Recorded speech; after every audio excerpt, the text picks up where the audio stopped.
Désormais, écoutez votre émission Bataille pour le ciel. Bataille pour le ciel est la réponse au combat livré contre notre foi chrétienne au travers d'une triple alliance dont le monde, l'ennemi autour de nous, la chair, l'ennemi en nous, le diable, l'ennemi au-dessus de nous, passant par 3 terrains à savoir les pensées, l'assemblée locale, les lieux célestes.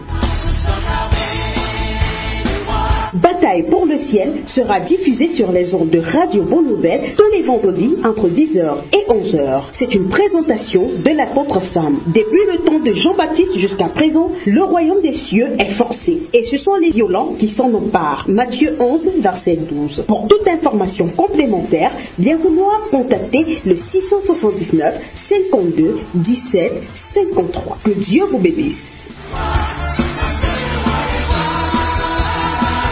Bonjour à toutes et à tous, chers auditeurs, chères auditrices, c'est pour nous, et d'habitude je dis c'est pour moi, mais aujourd'hui c'est pour nous parce que nous avons un invité qui est l'apôtre Philippe, c'est mon frère, même père, même mère, je le salue, soyez bénis, homme de Dieu. Bonjour à tous. Comment allez-vous? Vous avez fait bon voyage? Oui, un voyage long, un peu fatigant, mais l'important c'est d'arriver à destination. Alléluia. En tout cas, pour nous, c'est un honneur de vous avoir ici à Radio Bonne Nouvelle. Et puis, aujourd'hui, nous allons combattre, puisque le sujet, ne l'oublions pas, c'est le combat pour le ciel, la bataille pour le ciel. Et le combat que nous allons mener aujourd'hui va continuer, va faire suivre toutes les autres batailles que nous avons faites. Je rappelle que c'est tous les vendredis de 10h à 11h qu'on se réunit pour la bataille pour le ciel. C'est un message qui est destiné au salut de l'âme, à combattre dans le règne spirituel, à faire des prières de combat, à être enseigné sur la manière de gagner le ciel. Rappelons-nous, le ciel appartient aux violents qui s'en emparent. Aujourd'hui, l'homme de Dieu, le serviteur Philippe, va nous enseigner. Mais avant, nous allons faire cette fondation et nous allons prier tous ensemble. Dites avec moi, au nom de Jésus-Christ, je pardonne de tout mon cœur à toute personne qui m'a fait du mal, que ce soit en pensée, en parole ou en acte. Je rejette l'amertume, la rancune, la colère, le mécontentement au nom de Jésus-Christ de Nazareth. J'ai pardonné de tout mon cœur, je n'ai aucune rancune. Nous sommes dans la repentance, priez avec moi. Au nom de Jésus-Christ, je demande pardon pour tous mes péchés passés, volontaires, involontaires, conscients et inconscients. Seigneur, pardon d'avoir péché contre toi et le ciel, et merci parce que tu m'as sauvé, merci parce que tu m'as pardonné, guéri, libéré, purifié dans le nom de Jésus-Christ. Nous allons sanctifier le lieu où nous sommes, le lieu où nous habitons. Nous prions ensemble. Prie avec moi. Père, au nom de Jésus-Christ, je sanctifie le lieu où je suis, le lieu où j'habite, le lieu où je dors, le lieu où je mange, ma concession, mon champ, ma maison au village, tout ce qui m'appartient. Je place les chars de feu autour de mes biens, mobiliers, immobiliers, ainsi que les anges guerriers, au nom de Jésus-Christ de Nazareth. Nous sommes dans le combat spirituel, et dans le combat spirituel, il faut une arme, il faut une armure, une arme et des moyens défensifs. Nous allons nous revêtir de toute l'armure complète de Dieu. Nous prions, Père éternel, au nom de Jésus-Christ, je me revêts de toute mon armure, de toute l'armure de lumière, de toute l'armure de Dieu, de l'esprit et de la justice, et nous sommes surpuissants dans le combat par Jésus-Christ qui vit en nous. Merci Père éternel, et gloire à toi parce que tu es déjà gagnant dans cette bataille. Merci parce que dans ce combat aujourd'hui aussi nous allons être libérés, purifiés, sanctifiés au nom de Jésus-Christ. Nous allons soumettre le contrôle total de tout ce qui se passe à partir de maintenant. Ô Saint-Esprit, nous sommes en prière. Père Saint-Esprit, tu prends le total contrôle de tout ce qui est physique et spirituel, matériel, dans le nom de Jésus-Christ. Tu prends le contrôle total de nos pensées, de nos paroles, de nos actes. Et merci Père éternel pour ta gloire dans nos vies, dans ce lieu, et nous te rendons grâce aussi pour la force, le pouvoir et la puissance que tu vas libérer aujourd'hui pour ce combat de la bataille pour le ciel. Alléluia, et je dis au nom de Jésus-Christ, Amen.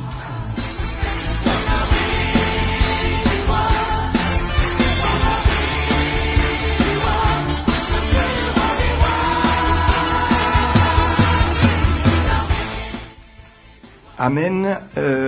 Homme de Dieu, nous allons commencer notre moment d'enseignement par un moment de prière. Donc, je vous demanderai de prier pour le peuple de Dieu, pour les ministères et les services qui nous écoutent. Soyez bénis, je vous donne la parole. Amen, gloire à Dieu. Alors je vais prier. Merci Seigneur, parce que tu es là pour pouvoir nous réconcilier avec Dieu le Père, par ton sang que tu as versé et que tu verses chaque jour pour nous, pour que nous soyons immunisés des conséquences du péché aussi, Seigneur. Et je te remercie parce que c'est une grâce de pouvoir nous approcher de toi, ce sang précieux qui nous couvre et qui nous recouvre de toute culpabilité aussi, Seigneur, parce que tu as pris sur la croix nos péchés, faute volontaire, involontaire. Nous te remercions, Seigneur. Je te prie maintenant pour tous ceux qui sont à l'écoute, aussi de toucher leur cœur, parce que, Seigneur, tu es un Dieu si grand et en même temps un Dieu qui se met à un niveau d'un enfant pour pouvoir toucher le cœur de chacun, de chacune. Amen. Je te remercie, Seigneur, parce que tout ce que tu fais est bon et beau, Seigneur, pour nous. C'est vrai ça. Et je te remercie, Seigneur, parce que tu nous as donné l'opportunité du salut. Pas seulement du salut, Seigneur, mais de pouvoir prendre autorité en ton nom sur toutes les puissances et sur toute la puissance de l'ennemi, Seigneur. Et je te remercie de pouvoir, par ces textes et ces paroles que nous allons partager ensemble tout à l'heure, de pouvoir être ressourcés, de pouvoir être, dynamisés dans notre foi. Amen. Et dans notre chemin que nous devons parcourir en tant que chrétiens, enfants de Dieu. Et je te remercie, Seigneur, pour tout ce que tu vas faire maintenant, et merci Saint-Esprit aussi, parce que sans le Saint-Esprit, je ne suis rien. Comme la Bible dit, Christ a dit, sans moi, vous ne pouvez rien faire. Et Seigneur, sans toi, même aujourd'hui, ici à la radio, je ne peux rien faire. Alors je compte sur toi, Seigneur, et merci pour ce que tu vas réaliser à travers ta lumière. Amen. Et à travers ces ondes de la radio, dans le nom puissant de Jésus-Christ. Amen. Amen. Amen. Alléluia. Amen.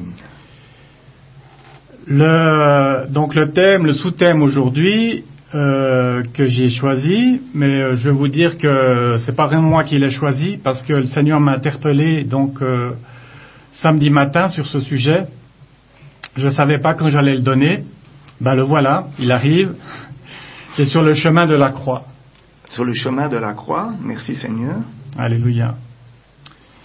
Et j'ai été interpellé, je vais commencer comme ça, parce que ça va vous permettre un petit peu de situer le sujet de manière approfondie. Il y avait une question qui m'était posée, c'était: est-ce que tu veux monter sur la croix avec Christ? Et je pense que c'est une grande question. On a la question du combat, mais on a la question aussi de se positionner dans le combat. Amen. Et dans la persistance de là où on veut aller. Si Christ est monté sur la croix, est-ce que je suis prêt à monter avec lui? Amen. Et j'aimerais que par ces passages bibliques que nous allons partager maintenant, nous allons commencer donc dans Luc 14, et nous allons commencer au verset 26. Et on va lire aussi le verset 27 et après aussi le verset 33. Je vais lire. « Si quelqu'un vient à moi, dit Jésus-Christ, et s'il ne hait pas son père, sa mère, sa femme, ses enfants, ses frères et sœurs, et même sa propre vie, il ne peut être mon disciple. » Au verset 27, « Et quiconque ne porte pas sa croix, et même on parle dans Luc 9, 23, chaque jour, porter sa croix chaque jour, et ne me suit pas, il ne peut être mon disciple. » Amen. Dans la version dans Matthieu 10, 38, on dit même « Il n'est pas digne de moi. Celui qui ne prend pas sa croix, il n'est pas digne de moi. » Car il doit renoncer à lui-même. C'est dans Luc 9, verset 23. Et aussi à tout ce qu'il possède. Et ça, c'est dans Luc 14, verset 33. Pas facile. C'est pas facile, certes, mais je pense que la première difficulté que nous avons quand nous pensons à monter avec Jésus-Christ sur la croix, c'est de savoir où on va et quelle assurance on a finalement de parvenir à côté de Jésus-Christ sur cette croix. On nous dit bien sûr qu'il faut pas qu'on s'attache à des personnes, il faut pas qu'on s'attache à des biens matériels, mais qu'on s'attache en toute chose à Jésus-Christ. Ça veut dire que le Christ va nous donner une assurance pour pouvoir parvenir justement à un état d'accompagnement finalement sur cette croix et puis dire maintenant ce n'est plus moi qui vis, c'est Christ qui vit en moi. Et nous devons arriver à cet état pour que nous soyons entièrement à Christ. Amen. Vous savez comment ça va si on a une autorité en Jésus-Christ, vous savez que par la foi nous pouvons l'acquérir. Mais si vous avez une partie de nous-mêmes, une partie de moi-même qui n'appartient pas à Christ, c'est quelque chose dont je suis attaché. C'est quelque chose qui a de l'importance, qui vient par-dessus Jésus-Christ. Et là, il faut qu'on fasse attention. C'est pour ça le mot haïr veut dire tu ne dois pas t'attacher à. On doit s'attacher à Christ. Si on s'attache à autre chose, ça laisse des portes ouvertes à l'ennemi. Ce qui est intéressant, c'est aussi dans le verset 26, celui qui vient à moi doit me préférer à son Père, dans la version français courant. Amen. Donc il doit y avoir une préférence pour Dieu plutôt que pour les choses de ce monde. Alléluia. Amen. Et dans Luc 9, verset 24, que tu peux lire, serviteur Sam, dans Luc 9, verset 24, pardon. Dans Luc 9, verset 24, il est écrit, « En effet, celui qui veut sauver sa vie la perdra, mais celui qui perdra sa vie pour moi la sauvera. » Voilà, nous devons savoir... C'est dans la version français courant. Amen, amen. Ça rejoint la version Louis II exactement. Et nous voulons vraiment comprendre que nous ne devons pas avoir peur de perdre quelque chose pour Christ dans ce monde. Et si on a peur de perdre quelque chose, c'est qu'on n'a pas suffisamment confiance en lui ou on ne croit pas suffisamment en lui. Et je pense qu'on doit être assuré par rapport à ce fonctionnement d'assurance. Pourquoi ? Parce que imaginez quand Christ est venu sur la croix, qu'est-ce qui s'est passé ? Il s'est senti seul et abandonné. Et on le voit dans Matthieu 27, verset 46, que nous pouvons maintenant partager. Donc Matthieu 27, verset 46. J'ouvre et ouvrez avec moi Matthieu, chapitre 27, verset 46. 27, 46. Il est écrit. Vers 3 heures, Matthieu 27, 46, non ? Oui. Vers 3 heures, Jésus cria avec force, « Eli, Eli, lema sabachthani », ce qui signifie, « Mon Dieu, pourquoi m'as-tu abandonné ?» Amen. Amen. On voit le Christ sur la croix, vraiment on va dire presque vers la fin de ses souffrances, parce qu'il arrivait vraiment au final de son sacrifice finalement. Amen. Et on voit qu'il était vraiment, vraiment seul, puisqu'il sentait même la présence de Dieu s'éloigner de lui. Et je pense que c'est quelque chose qui est pas palpable, une telle chose. La différence avec nous, quand il nous dit de prendre notre croix et de le suivre, c'est qu'il nous a promis de nous accompagner tous les jours jusqu'à la fin du monde. Il ne nous abandonne pas. Il ne nous abandonne pas. Jésus, il a été abandonné sur la croix. Il l'a dit. Comme abandonné. Oui, comme abandonné. Mais il a fallu qu'il meure. Donc Dieu, il a fallu qu'il se retire de lui. Ouais. Mais la promesse que nous avons, c'est que même si nous prenons notre croix et que nous arrivons dans des difficultés ou des combats que nous devons mener, nous savons que Christ ne nous abandonnera pas. Amen. Et qu'il nous accompagnera jusqu'au bout. Je serai avec vous tous les jours jusqu'à la fin. C'est dans Matthieu 28, verset 20, c'est la deuxième partie exactement. Alléluia. Amen. On va prendre aussi 2 Timothée 2, versets 3 à 6. 2 Timothée 2, versets 3 à 6. 2 Timothée, ouvrez avec nous, 2 Timothée 2, versets 3 à 6. Il est écrit en français courant: « Prends ta part de souffrance comme un fidèle soldat de Jésus-Christ. Un soldat en service actif ne s'embarrasse pas des affaires de la vie civile s'il veut satisfaire son commandant. » Je dois aller plus loin? Jusqu'au verset 6. Merci. Verset 5. « Un athlète qui participe à une compétition ne peut gagner le prix que s'il lutte selon les règles. Le cultivateur qui s'est chargé du travail pénible doit être le premier à recevoir sa part de la récolte. » En français courant. Amen. Donc là, c'est clair que nous devons nous débarrasser, si nous voulons vraiment être actifs, non seulement dans la foi, comme si nous avons une mission, si nous avons un ministère, pas seulement d'être actifs le jour où on va à l'église, mais d'être actifs tous les jours. Et nous verrons après les conséquences finalement d'être actifs tous les jours. Qu'est-ce que ça va mener même au sein de la famille? C'est très important ça. On va voir ça, on va partager ça ensemble. Amen. Et on va continuer avec quelques versets qui vont justement nous appuyer un petit peu tout ça.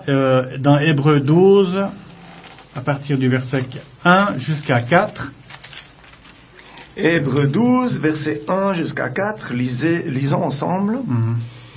Hébreux 12, verset 1 à 4, il est écrit: « Quant à nous, au verset 1, nous sommes entourés de cette grande foule de témoins.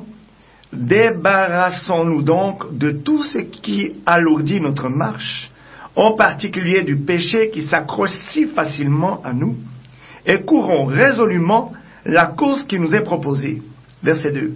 « Gardons les yeux fixés sur Jésus, dont notre foi dépend du commencement à la fin. Il a accepté de mourir sur la croix, sans tenir compte de la honte attachée à une telle mort. Parce qu'il avait en vue la joie qui lui était réservée, et maintenant, il siège à la droite du trône de Dieu. » Là, c'est encore le verset 3. Et 4. Pensez à lui, à la façon dont il a supporté une telle opposition de la part des pécheurs. Et ainsi, vous ne vous laisserez pas abattre, vous ne vous découragerez pas. Car dans votre combat contre le péché, vous n'avez pas encore dû lutter jusqu'à la mort. Amen. Alléluia. Ben ouais, on n'a encore pas lutté jusqu'à la mort. Et nous avons effectivement, à travers ces passages bibliques, une confirmation aussi dans Jean 15, versets 20 à 21, que je vais lire. Donc Jean 15, versets 20 à 21. « Souvenez-vous de la parole que je vous ai dite. » Donc là, c'est Jésus-Christ qui parle. Hein. Le serviteur n'est pas plus grand que son maître. S'ils m'ont persécuté, ils vous persécuteront aussi. S'ils ont gardé ma parole, ils garderont aussi la vôtre. Mais ils vous feront toutes ces choses à cause de mon nom, dit Jésus-Christ, parce qu'ils ne connaissent pas celui qui m'a envoyé. Nous savons que le salut, c'est le chemin qui est étroit et non large. Il y a un verset qui parle de cette largeur du chemin qui mène à la perdition et ce chemin étroit qui mène à la vie éternelle. La vie du chrétien, c'est pas la vie du palace, c'est de tout va bien, on est tranquille avec tout le monde. Au contraire, c'est une vie qui doit être une vie de combat. Amen. Et le combat, il se situe où? Eh bien, il se situe dans le monde spirituel, dans le monde des ténèbres. Ainsi que dans les pensées. Alors, là, les pensées... en premier, c'est les pensées. Et là, il y a du travail. Ding, ding. Et là, il y a du travail, parce que il y a quelque chose aussi qui est quand même particulier, c'est que nous avons non seulement un combat dans les pensées, ça c'est juste, c'est la base, mais nous avons un second combat que j'ai nommé le combat dans la famille, dans le foyer. Ah, aïe, aïe, aïe. Et c'est là que ça se corse. Mais Jésus l'a décrit que nous allions avoir ce combat dans la famille, et nous le retrouvons dans Matthieu 10, au verset 34 à 36. Matthieu 10, verset 34 à 36. Matthieu 10, verset 34 à 36. Que tu peux lire. 34 à 36. nous lisons, lisez avec moi. Il est écrit, ne pensez pas que je sois venu apporter la paix sur la terre. Je ne suis pas venu apporter la paix, mais le combat. C'est marrant parce que dans une autre version, il dit l'épée. Je suis venu apporter l'épée. Amen. Verset 35, je suis venu séparer l'homme de son père, la fille de sa mère, la belle-fille de sa belle-mère. On aura pour ennemis les membres de sa propre femme. Dans la version Louis II, ouais, l'homme aura pour ennemi les gens de sa maison. Ouais. Quand on veut monter sur la croix avec Christ, nous devons être prêts à nous blinder. C'est vrai que nous aimons avoir des personnes autour de nous sur lesquelles nous voulons nous appuyer. C'est toujours plus réconfortant d'avoir une personne physique pour dire, écoute, je me repose sur ton épaule. Mais dans la mission avec Jésus-Christ, c'est compliqué. C'est très compliqué. Amen. Mais c'est pas impossible. C'est difficile, mais pas impossible. Marc 9, verset 23 dit quoi? Tout est possible à celui qui croit. Amen. Amen. Combattons. C'est vrai, quand Christ il a dit, quand je viendrai sur la terre, retrouverai-je la foi. Aïe, aïe, aïe. Il y a des autres versets qui disent aussi, l'un sera pris, l'autre laissé. Nous savons que nous avons un combat à mener, mais la première chose que nous devons conserver, c'est le salut de notre âme. Amen. Et ensuite, il faut s'attaquer pour que nous puissions porter la parole autour de nous, mais pas seulement la parole, les actes. Pour que nous puissions démontrer la puissance de Dieu. Amen.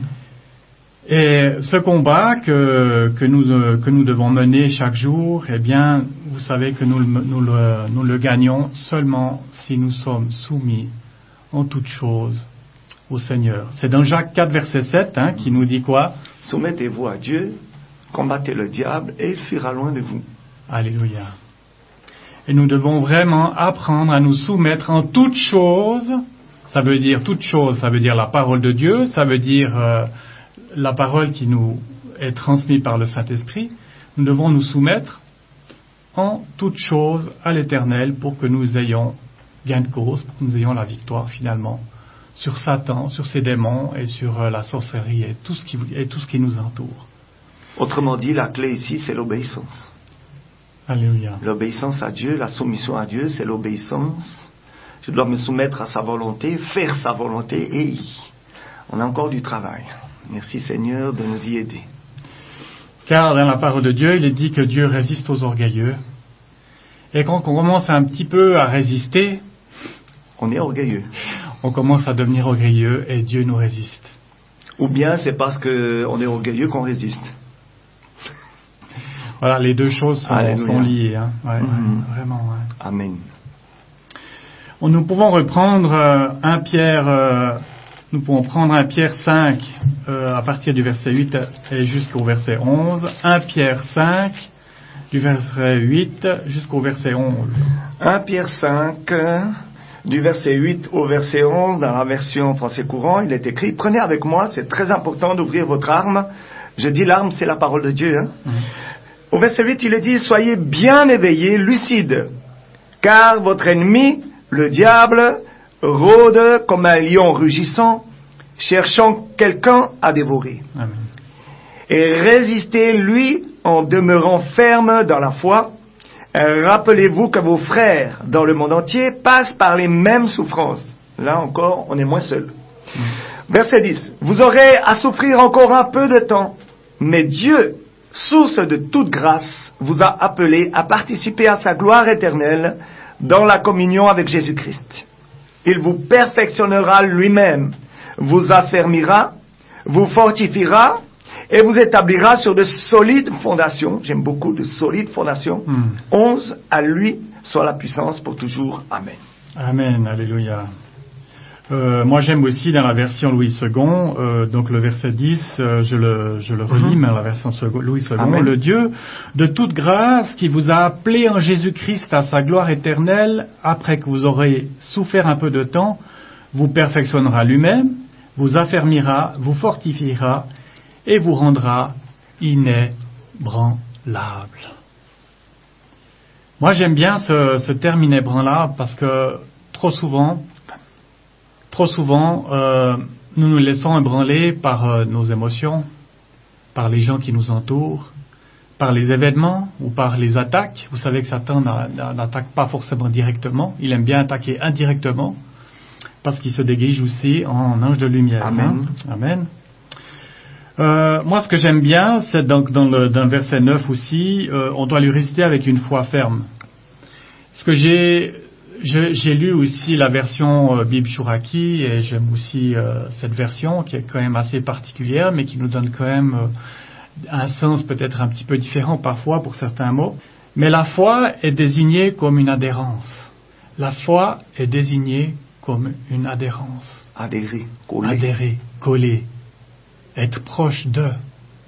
Être participant d'eux. Être proche de qui alors?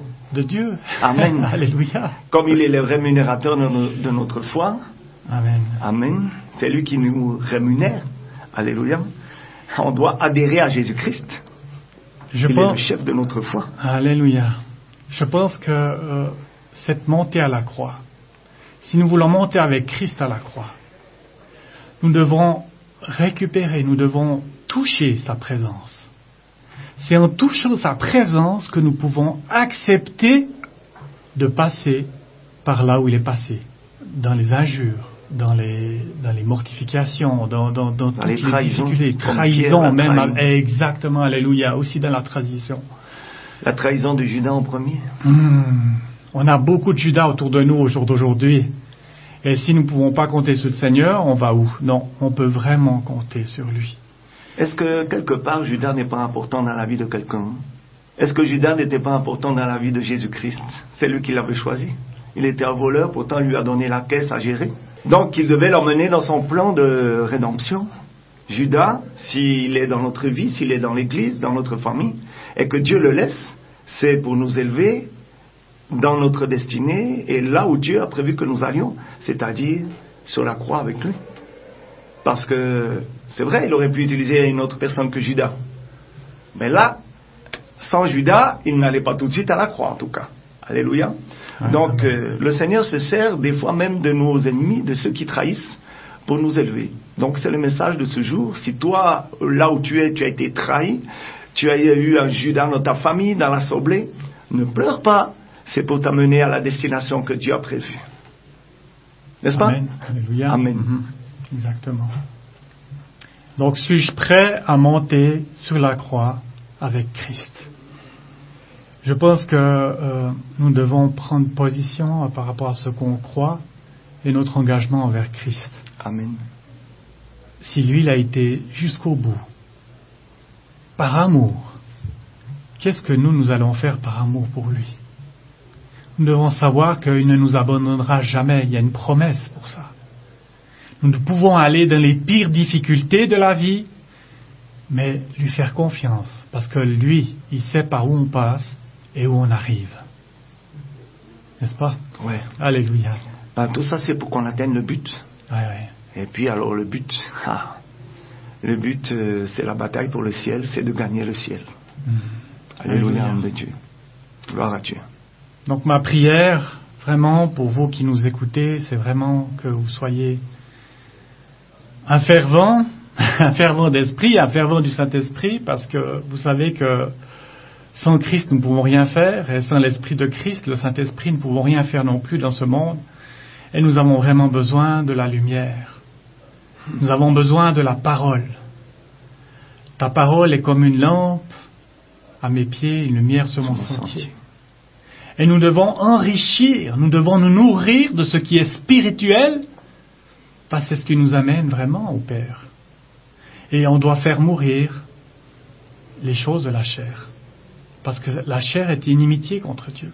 Amen. Et nous devons comprendre que le premier combat que nous devons mener, c'est déjà, bien sûr, c'est la prise de décision, c'est la volonté de vouloir suivre le Christ, mais aussi c'est la volonté d'abandonner ce qui est attaché à la chair. Comment est-ce qu'on peut avoir la victoire sur le péché si on continue d'être attaché à la chair? On ne peut pas. Et au c'est monde. pas possible. La chair et le monde. Ouais. Exactement. Moi, je crois qu'il y a un verset important que vous venez de soulever, homme de Dieu, au verset 8. de 1 Pierre chapitre 5 verset 8. Si je peux me permettre, nous revenons verset 8. Soyez bien éveillés, lucides, car votre ennemi le diable rôde comme un lion rugissant, cherchant quelqu'un à dévorer. Ouais. On ne réalise pas que nous sommes dans la cage du lion, et d'un lion qui a faim. Donc il faudrait qu'on réalise aujourd'hui qu'il y a un combat spirituel. Si tu n'as pas suivi les autres émissions de tous les vendredis, la bataille pour le ciel, aujourd'hui il faudrait que tu réalises qu'il y a un combat, il y a une bataille pour résister à ce lion-là qui, non seulement il est rugissant, il fait du bruit, mais il est là pour dévorer. Cherchant quelqu'un à dévorer. Donc, il faut réaliser que nous sommes, j'ai pas dit que nous sommes en danger. J'ai dit que comme l'homme de Dieu vient, le Saint-Esprit vient de l'enseigner à travers l'homme de Dieu, il y a une solution. C'est de mourir comme Jésus-Christ, de mourir de nous-mêmes. Jean 3,30 dit, je souhaite diminuer pour qu'il grandisse en moi. Je crois que nous sommes sur la piste de quelque chose d'intéressant ici pour que nous ayons plus de facilité à porter notre croix, n'est-ce pas, homme de Dieu? Vous en pensez quoi? L'ascension, elle est verticale, pas horizontale. Sinon, il n'y a pas d'ascension. ouais, c'est ça. Voilà. Et, je pense que tout ça, c'est important. C'est vraiment nous attacher à Christ. Il est vraiment le rocher à laquelle on peut s'accrocher. Et même s'il y a des flots, même s'il y a des tempêtes, ce rocher, il reste inébranlable. Et c'est comme ça que nous sommes inébranlables finalement. C'est nous attachons à lui. Amen. Mais le plus difficile, c'est de mourir à la chair. Amen. Je vous invite vraiment à faire ce pas et le Seigneur vous accompagnera à faire ce pas. Parce que tout ce qu'un père qui aime son enfant, c'est son bien. Il faut vraiment se rappeler de ça parce que sinon on a de la peine à se détacher de la chair quand on a peur de lâcher prise en disant mais est-ce que Dieu va me donner, est-ce que ça sera meilleur, est-ce que ça sera moins bon, je veux me rattacher à ci, je veux me rattacher à ça. Mais je vous encourage vraiment à faire confiance en Dieu parce que s'il nous aime, c'est pour nous donner des projets de bonheur, un avenir à espérer. Jérémie 29 verset 11 à 15. Jérémie 29 verset, ouais, exactement, alléluia. Amen. Donc apprenons à faire confiance pour que le chemin où il nous conduit, ça soit sa volonté. Mais pour ça qu'il faut que nous apprenions à lui obéir. Trop souvent, nous voulons faire par nous-mêmes et c'est ça qui nous mène à l'échec. Mais si nous faisons vraiment ce que le Seigneur nous demande de faire, là nous irons là où il a prévu nous le placer. Et bien sûr, la première chose, c'est le ciel. Amen. Mais je crois que déjà là, homme de Dieu, on peut faire une prière. Priez avec moi. Je dis au nom de Jésus-Christ, sépare-moi de tout ce qui me sépare de toi et enlève le gouffre, enlève le fossé qu'il y a entre moi et ta volonté, afin que ta volonté s'accomplisse dans ma vie. Merci Père éternel, dans le nom de Jésus-Christ de Nazareth. Un homme de Dieu disait un jour, quand la volonté de Dieu descend et que la mienne monte, l'une des deux doit mourir. Mieux la mienne, évidemment, mais très souvent on fait mourir la volonté de Dieu pour faire la nôtre. Alors là, il y a quelque chose de grave qui se passe. Nous sommes devant des murs, parce qu'il y a des murmures au bout d'un moment, et le murmure est là pour monter deux murs. Mur. Amen. Vous voyez un peu l'image. Or, nous ne sommes pas là sur terre pour monter des murs, mais des ponts. Nous devons nous élever pour atteindre le royaume des cieux. J'aimerais aussi dire quelque chose sur révélation à quelqu'un. On t'a jeté des pierres, on t'a insulté, on t'a trahi, on t'a forcé à faire des choses que tu ne voulais pas, on t'a violé, et tout ça fait que ce sont des pierres qu'on a jetées sur toi. Vraiment, que vas-tu faire de ces pierres qu'on a jetées sur toi? Vas-tu faire des murs ou vas-tu faire des ponts? Je t'invite aujourd'hui à faire des ponts pour t'élever au-dessus de ceux ou de celles et ceux qui te jettent des pierres. Alléluia. Ils vont voir que plus ils t'en jettent, plus le pont s'élève. Alléluia.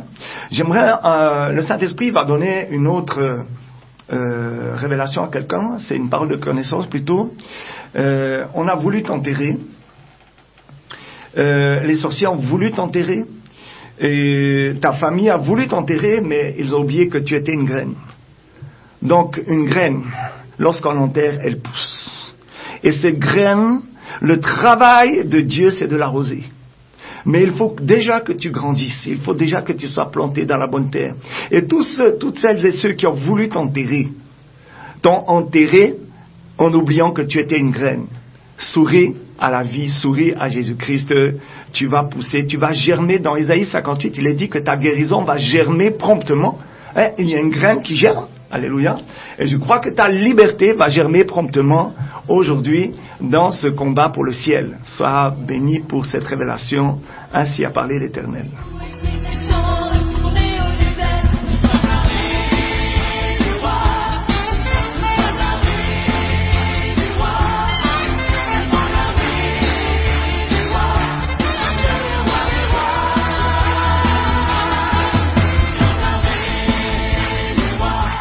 Homme de Dieu, je crois que nous devons passer par un moment de prière.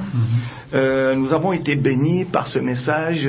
Porter la croix de Jésus-Christ n'est pas facile.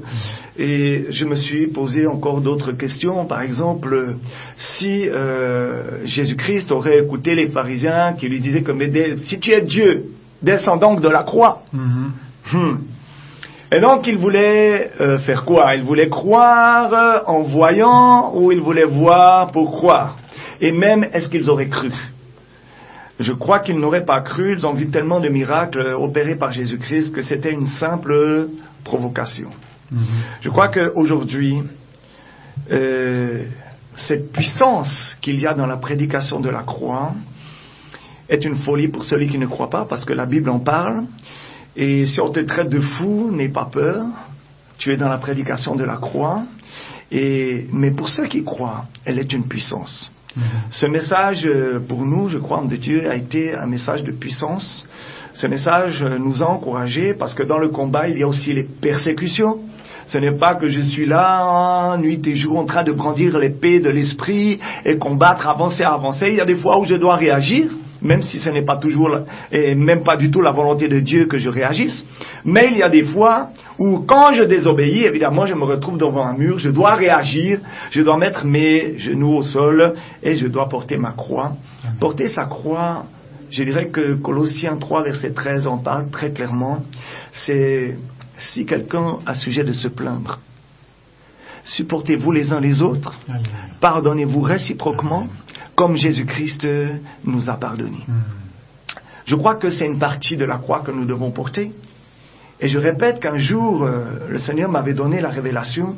Je lui avais posé la question, mais dans toute la douleur que tu as vécue là-bas sur la croix, laquelle a été à son maximum? Et là, j'attends, il ne répond pas, j'attends. Et tout d'un coup, il me dit, ma clavicule, mon épaule, là où je portais la croix. La croix rentrait dans sa chair et poussait la clavicule vers le bas. Et c'est une douleur, comme on dit au Cameroun, qui n'a pas de nom. C'était une douleur constante qui a duré. Le coup des fouets s'est accompli, mais ça n'a pas duré comme a duré le poids de la croix. D'ailleurs, on voit Jésus-Christ tomber au sol et Simon de Cyrène porter cette croix. Alléluia. Lui, il a porté cette croix physiquement. Aujourd'hui, je dois la porter spirituellement. C'est-à-dire que je dois accepter, dans mon obéissance pour Dieu, les situations par lesquelles je passe. Il est dit dans Jacques, regardez comme un sujet de joie complète les diverses épreuves par lesquelles nous devons passer. Donc, si nous sommes aujourd'hui dans l'épreuve, c'est que je dois passer cette épreuve et on verra comment alors j'ai porté ma croix. Est-ce que j'ai loué Dieu? Est-ce que j'ai rendu grâce à Dieu? Est-ce que je me suis plaint?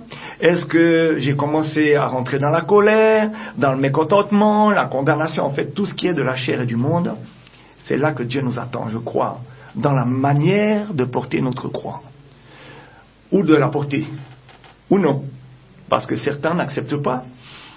Combien de fois un homme est arrivé devant moi pour me dire j'ai un ministère, je sais, mais moi j'ai peur de parler, moi j'ai peur d'imposer mes mains et qu'un démon vienne en moi, j'ai peur. La peur est un grand blocage, est un mur, et tu as peur 2 fois, c'est un murmure. Et quand tu es devant un murmure, tu fais 40 ans dans le désert comme le peuple d'Israël. Donc il y a un blocage, alléluia, et je crois que le message que le Saint-Esprit nous a donné aujourd'hui de porter la croix de Jésus-Christ est un déblocage. C'est un message qui débloque. Il n'est pas facile à entendre. Ah, c'est vrai que on a envie d'entendre que tu seras élevé, tu auras des diplômes, tu auras le voyage, le visa, vous connaissez les 3V, la voiture, etc.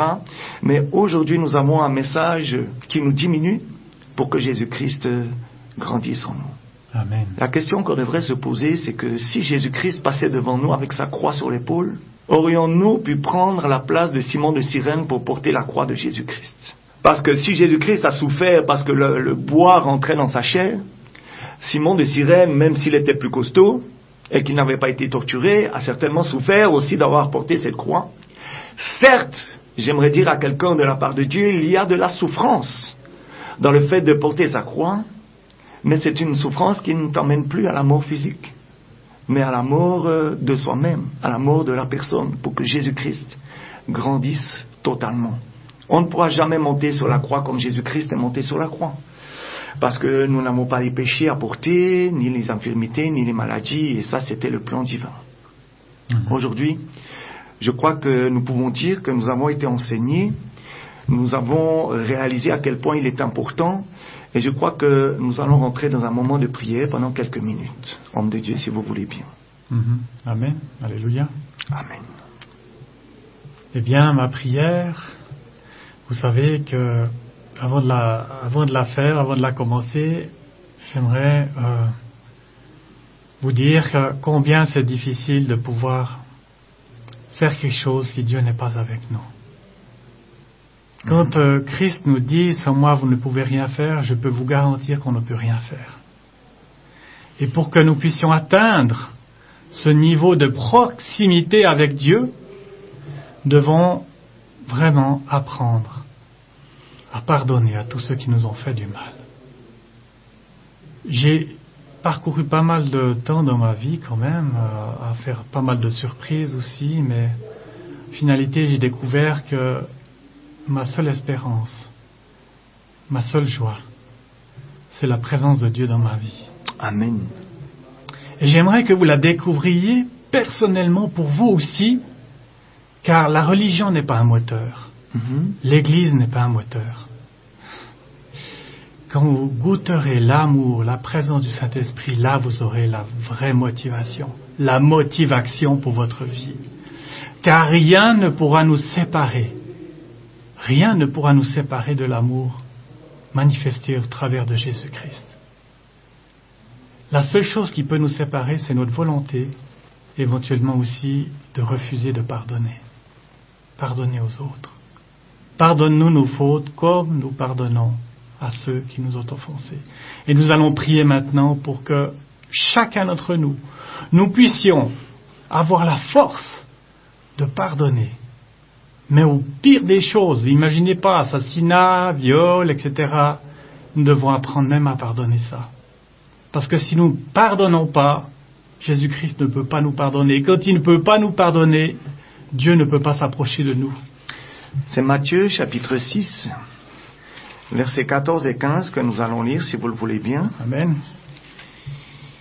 14 et 15. Il est écrit, Matthieu chapitre 6, versets 14 et 15, « En effet, si vous pardonnez aux autres le mal qu'ils vous ont fait, votre Père qui est au ciel vous pardonnera aussi. » Verset 15.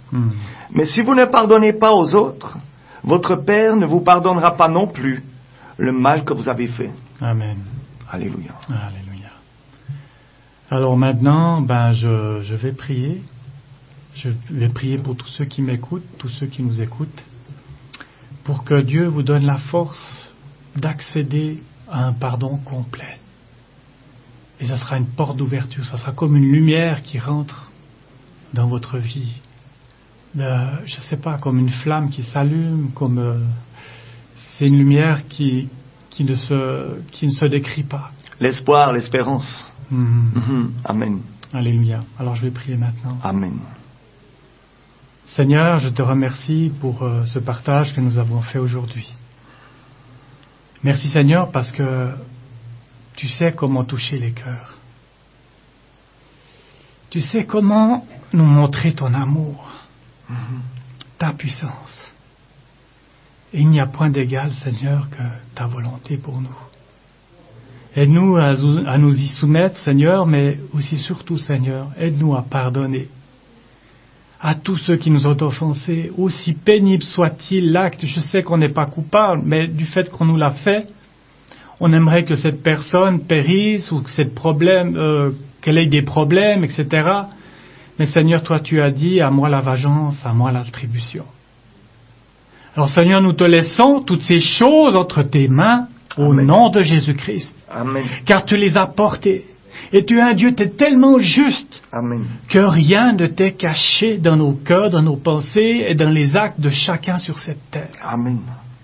Et pour nous libérer, Seigneur, tu nous dis simplement, prends mon fardeau qui est doux et léger. Et lâche ce fardeau qui est lourd, qui est pesant. Et ça peut être au travers du non-pardon. Alors Seigneur, aide-nous, Seigneur, à avoir cette possibilité maintenant, cette puissance du pardon qui vient non seulement nous arroser, mais que nous puissions l'arroser pour tous ceux qui nous ont offensés par le nom puissant de Jésus-Christ de Nazareth. Amen. Et vous savez qu'à travers le pardon, il y a la guérison.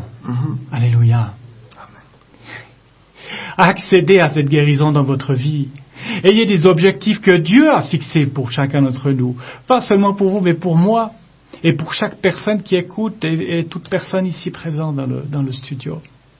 Et je remercie Seigneur pour cette grâce que tu nous donnes maintenant et pour cette libération dans nos vies, afin que nous puissions accéder à ta présence et à ton Esprit Saint, dans le nom de Jésus-Christ. Alléluia. Amen. Amen. Amen. Gloire à Dieu. Je remercie le Seigneur pour ce moment que nous avons passé ensemble. Je crois que nous devons encore parler de la raison pour laquelle Jésus-Christ est monté sur cette croix. Parce que peut-être que certains pensent qu'il est juste monté pour le salut, pour nous sauver. Mais il y a différents textes, par exemple Ésaïe 53, verset 5. Je t'invite à noter cette référence et à lire chez toi. Ésaïe 53, verset 5. Et Matthieu 8, verset 17. 1 Pierre 2, verset 24, qui parle de la raison pour laquelle Jésus-Christ est monté sur la croix. Ce n'est pas uniquement pour la rédemption. La rédemption est peut-être un mot difficile, mais c'est quelqu'un qui, au prix de sa vie, vient racheter la mienne, vient racheter la tienne. Alléluia. Donc la rédemption ici est un des paramètres, un des messages de puissance de la croix, mais il a aussi pris nos infirmités, nos maladies, nos douleurs sur cette croix, et par le moyen de la foi, nous devons récupérer ce qui a été fait et accompli sur la croix. Il y a un mot qui est sorti de la bouche de Jésus-Christ, qui me donne chaque fois les frissons, chaque fois que j'y pense, c'est que tout est accompli.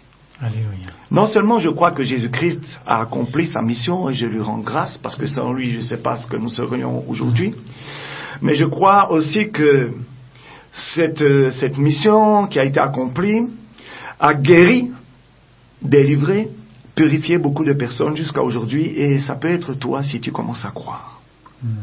À partir du moment où tu commences à croire que ça a été accompli à la croix, alors je crois que la guérison que Dieu en réserve pour toi. La Bible dit que tu as déjà été guéri il y a 2000 ans, et par le moyen de la foi, si tu le crois aujourd'hui, tu peux l'être. Je crois que nous devons aller rechercher dans le hangar de la guérison de Dieu. Je parle de hangar, je parle de réserve. Et Dieu en réserve la guérison pour toi. Et je crois que ce message d'espoir que Dieu nous a donné aujourd'hui, de porter sa croix, ne s'arrête pas à porter, mais à être dessus. Pour essayer d'imaginer ce que Jésus-Christ a vécu, la souffrance par laquelle il est passé. Ce n'est pas ma vie qui peut racheter une autre, c'est seulement la vie de Jésus-Christ. Il y en a un seul qui peut racheter ma vie, c'est Jésus-Christ. Un homme de Dieu ne le peut pas, toi-même tu ne peux pas te sauver. Je n'ai jamais vu un homme comme moi ou comme toi, ou une religion ou une église monter sur la croix. Jésus-Christ seul est monté sur cette croix, mais avant d'y monter, il l'a porté.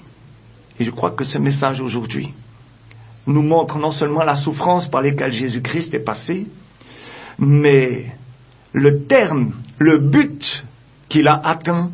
Aujourd'hui, je dois l'atteindre. Je dois l'atteindre. Jésus-Christ a tout fait ça pour un but, le salut de mon âme. Moi, je dois porter ma croix. Ainsi, je serai appelé disciple. Ainsi, je serai appelé serviteur. Et ainsi, je serai appelé enfant de Dieu. Chrétien.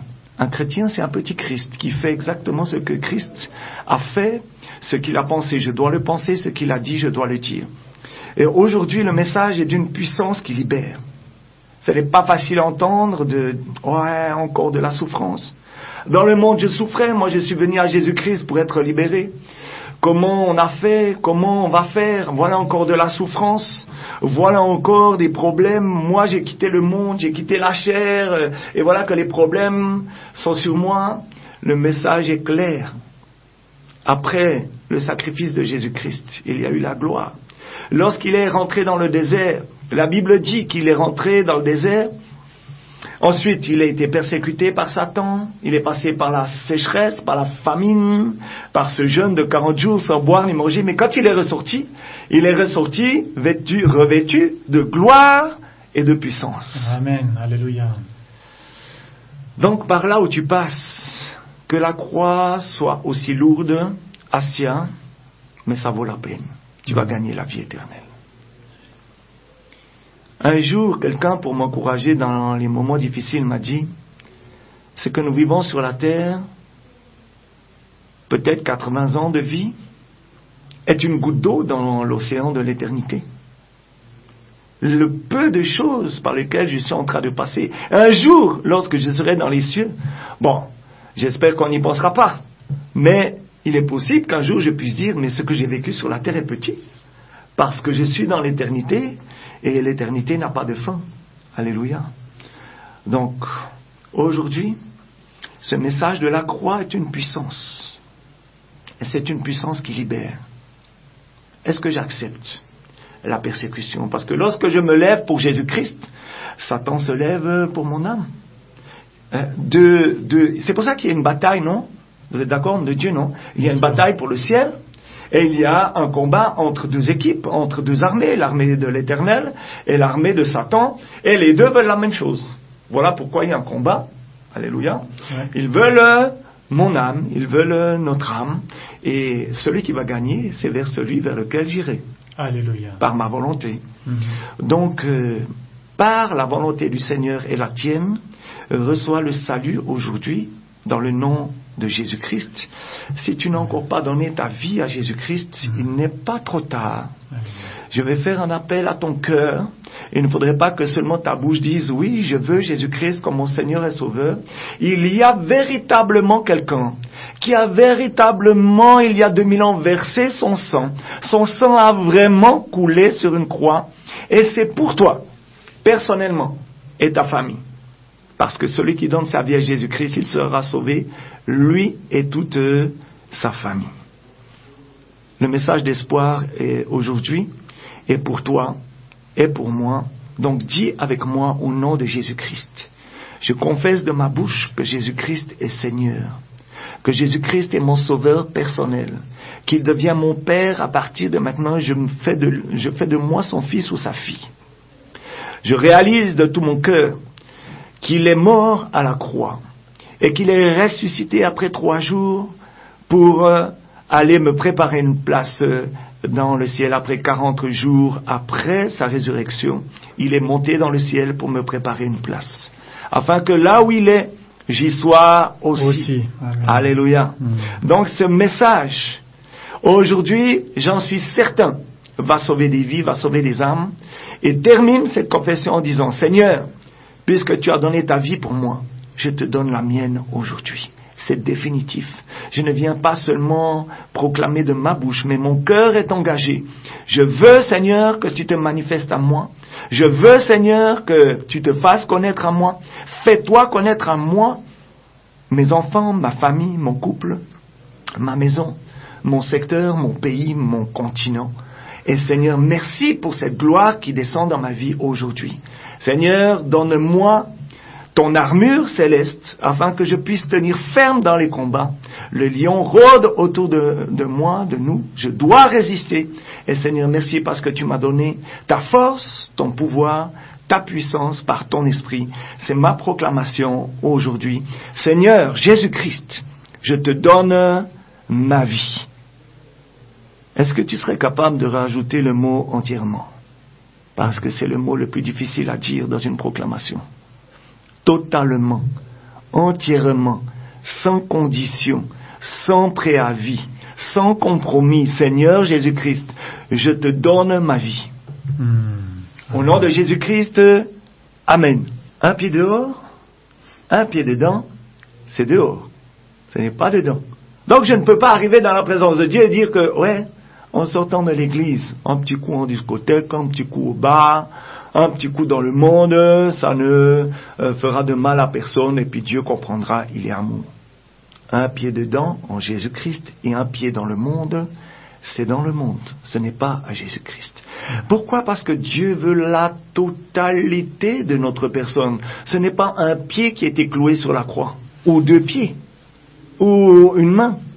C'est la totalité du corps de Jésus-Christ qui est monté sur cette croix. La totalité de sa vie a été donnée. Ce n'est pas que il a donné juste un cheveu. On a cloué un cheveu sur la croix. Voilà, Jésus-Christ s'est sacrifié d'un cheveu. Non, non. Aujourd'hui, je dois accepter la persécution dans sa totalité. Je ne dois pas dire, oh Seigneur, qu'est-ce qui m'arrive? Voilà, on m'a touché un cheveu. Voilà, on m'a pris ci. Voilà, on m'a pris ça. Qu'est-ce qui va se passer? Oh Seigneur, tu es où? Tu m'as abandonné comme tu as abandonné ton fils. J'aimerais terminer par, je crois, homme de Dieu, par dire quelque chose.